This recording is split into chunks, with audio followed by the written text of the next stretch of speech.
마가복음 14장. 유월절과 무교절이 되기 이틀 전이었습니다.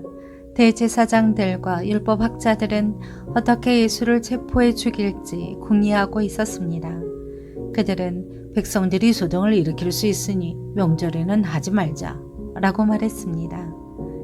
예수께서 베다니 마을에 나병 환자 시몬이라는 사람의 집에서 식탁에 깃대 먹고 계시는데 한 여인이 값비싼 순수한 나드 향유가 든 옥합 하나를 가져왔습니다. 그리고 그 여인은 옥합을 깨트려 향유를 예수의 머리에 부었습니다. 거기 있던 사람들이 화를 내며 서로 수군거렸습니다. 왜 향유를 저렇게 낭비하는가? 저것을 팔면 300데나리온은 족기 될 텐데 그 돈을 가난한 사람들에게 주었으면 좋았을 것을. 그러면서 그들은 여인을 심하게 나무랐습니다. 예수께서 말씀하셨습니다. 가만두어라. 어찌해 이 여인을 괴롭히느냐? 이 사람은 내게 좋은 일을 했다. 가난한 사람들이야 항상 너희 곁에 있으니 너희가 원하기만 하면 언제든지 도울 수 있지만 나는 너희 곁에 항상 있는 것이 아니다. 이 여인은 자기가 할 수 있는 일을 했다. 내 몸에 향유를 부어 내 장례를 미리 준비한 것이다. 내가 너희에게 진실로 말한다. 온 세상 어디든지 복음이 전파되는 곳마다 이 여인이 한 일도 전해져서 사람들이 이 여인을 기억하게 될 것이다. 그때 12제자 가운데 하나인 가룟 유다가 예수를 배반해서 넘겨줄 심산으로 대제사장들에게 갔습니다. 그들은 유다의 말을 듣고 무척 기뻐하며 그에게 돈을 주기로 약속했습니다. 그래서 유다는 예수를 넘겨줄 기회를 엿보았습니다.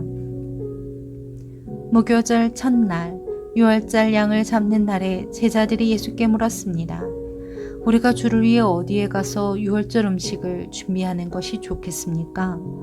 그러자 예수께서 제자 2사람을 보내시며 말씀하셨습니다. 성 안으로 들어가면 물동이를 메고 가는 사람을 만날 것이다. 그를 따라가거라. 그가 어디로 들어가든지 그 집 주인에게 선생님께서 제자들과 함께 유월절 음식 먹을 빵이 어디냐고 물으십니다. 라고 말하라. 그가 잘 마련해 놓은 넓은 다락방을 보여줄 것이다. 거기에다 우리를 위해 음식을 준비해 두라. 제자들이 떠나 성 안으로 들어가 보니 모든 것이 예수께서 말씀하신 그대로였습니다. 그리하여 그들은 유월절을 준비했습니다. 그날 저녁이 되자 예수께서 12제자들과 함께 그 집에 도착하셨습니다. 함께 식탁에 기대어 음식을 나누는 동안 예수께서 말씀하셨습니다. 내가 너희에게 진실로 말한다. 너희 가운데 하나가 나를 배반할 것이다. 그가 지금 나와 함께 먹고 있다. 그들은 슬픔에 잠겨 한 사람씩 예수께 물었습니다. 설마 저는 아니지요? 예수께서 대답하셨습니다. 12명 가운데 한 사람이다. 지금 나와 한 그릇에 빵을 찍어 먹는 사람이다. 인자는 자신에 대해 성경에 기록된 대로 가겠지만 인자를 배반하는 그 사람에게는 화가 있을 것이다. 그는 차라리 이 세상에 태어나지 않았더라면 좋았을 것이다. 그들이 음식을 먹고 있는데 예수께서 빵을 들고 감사 기도를 드리신 후 떼어 제자들에게 나눠주며 말씀하셨습니다. 이것을 받으라. 이것은 내 몸이다. 그러고 나서 예수께서는 잔을 들고 감사 기도를 드리신 후 제자들에게 주셨습니다. 그러자 그들 모두 받아 마셨습니다. 예수께서 그들에게 말씀하셨습니다. 이것은 많은 사람을 위해 흘리는 내 피, 곧 언약의 피다. 내가 너에게 진실로 말한다. 내가 하나님 나라에서 새 포도주를 마시는 그날까지 포도나무에서 난 것을 다시는 마시지 않을 것이다. 그들은 찬송을 부른 뒤 올리브산으로 향했습니다. 예수께서 그들에게 말씀하셨습니다. 너희는 모두 나를 버릴 것이다. 성경에 이렇게 기록되어 있다. 내가 목자를 치리니 양떼가 흩어질 것이다. 그러나 내가 살아난 후에 너희보다 앞서 갈릴리로 갈 것이다. 베드로가 장담하며 말했습니다. 모든 사람이 주를 저버린다 해도 저는 그렇게 하지 않을 것입니다. 예수께서 대답하셨습니다. 내가 내게 진실로 말한다. 오늘 밤 닭이 2번 울기 전에 내가 나를 모른다고 3번 부인할 것이다.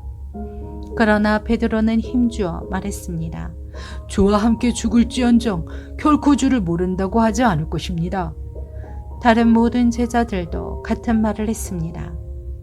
그들은 겟세마네라는 곳으로 갔습니다. 예수께서 제자들에게 내가 기도하는 동안 여기 앉아 있으라 하시고 베드로와 야고보와 요한만 따로 데리고 가셨습니다. 그리고 매우 근심에 잠겨 괴로워하셨습니다.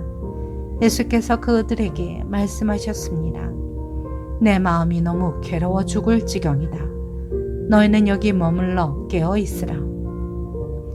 예수께서는 조금 떨어진 곳으로 가셔서 땅에 엎드려 할 수만 있다면 그 순간이 그냥 지나가게 해 주십사 기도하셨습니다.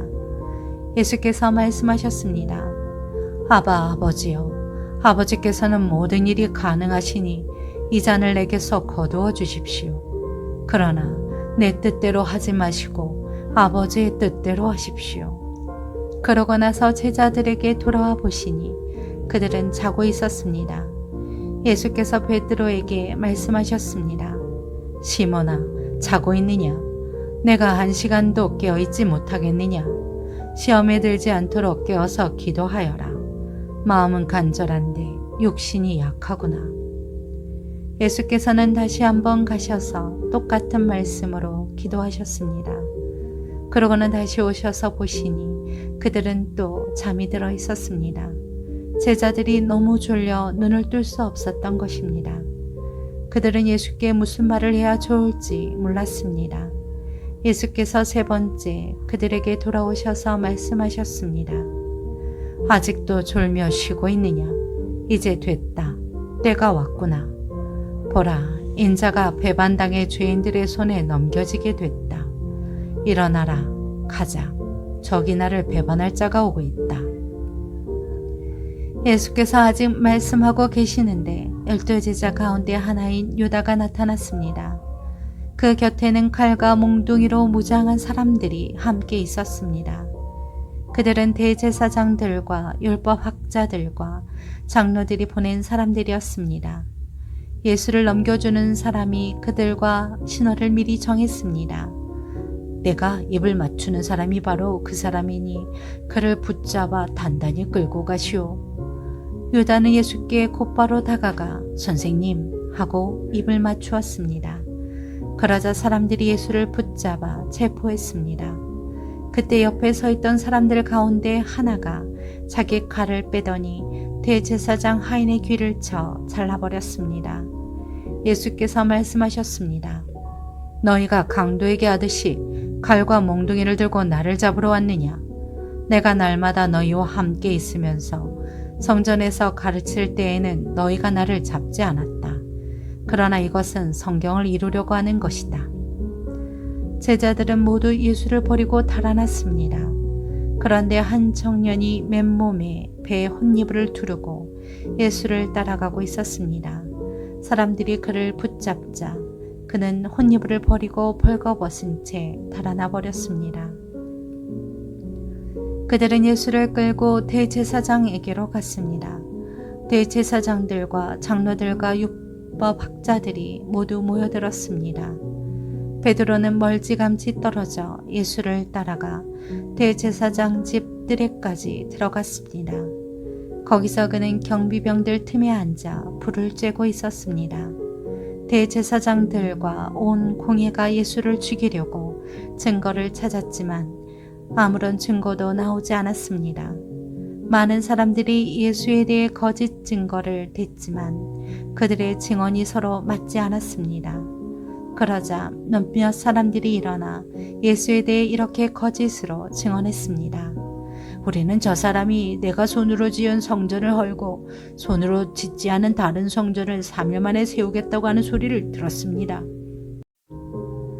그러나 이 사람들이 한 증언도 서로 맞지 않았습니다. 그러자 대제사장이 그들 앞에 서서 예수께 물었습니다. 아무 대답도 안 할 작정이냐? 이 사람들이 너에 대해 이렇게 불리한 진술을 하고 있지 않느냐? 예수께서는 묵묵히 아무런 대답도 하지 않으셨습니다. 대제사장이 다시 물었습니다. 내가 찬송받으실 하나님의 아들 그리스도냐? 예수께서 대답하셨습니다. 내가 바로 그다. 너희는 인자가 전능하신 분의 오른편에 앉아 있는 것과 하늘 구름을 타고 오는 것을 보게 될 것이다. 대제사장은 자기 옷을 찢으며 말했습니다. 더 이상 무슨 증인이 필요하겠소? 하나님을 모독하는 저 말을 여러분이 들었는데 어떻게 생각하시오? 그들은 모두 예수가 사형을 받아야 마땅하다고 정죄했습니다. 어떤 사람들은 예수께 침을 뱉었습니다. 또 예수의 얼굴을 가리고 주먹으로 때리며 말했습니다. 누가 때렸는지 예언자처럼 맞춰보아라. 경비병들도 예수를 끌고 가 마구 때렸습니다. 베드로가 집 안뜰 아래쪽에 있는데 대제사장의 하녀 하나가 다가왔습니다. 하녀는 불을 쬐고 있는 베드로를 보고 가까이서 자세히 살펴보더니 말했습니다. 당신도 나사렛 예수와 한패지요? 그러나 베드로는 부인했습니다. 내가 지금 무슨 말을 하는지 난 알지도 못하고 깨닫지도 못하겠다. 그리고 베드로는 문 밖으로 나갔습니다. 그 하녀가 거기서 베드로를 보고 둘러서 있던 사람들에게 다시 말했습니다. 이 사람도 저들과 한패예요. 베드로는 다시 부인했습니다. 조금 있다가 옆에 서 있던 사람들이 베드로에게 말했습니다. 너도 분명 저들과 한패가 틀림없어. 갈릴리 사람이잖아. 그러나 베드로는 저주하고 맹세하며 말했습니다. 나는 당신들이 말하는 그 사람이 누군지 알지 못하오. 바로 그때 닭이 두 번째 울었습니다. 그러자 베드로는 닭이 두 번 울기 전에 내가 나를 세 번 모른다고 할 것이다 라고 하신 예수의 말씀이 생각나 엎드려져 울었습니다.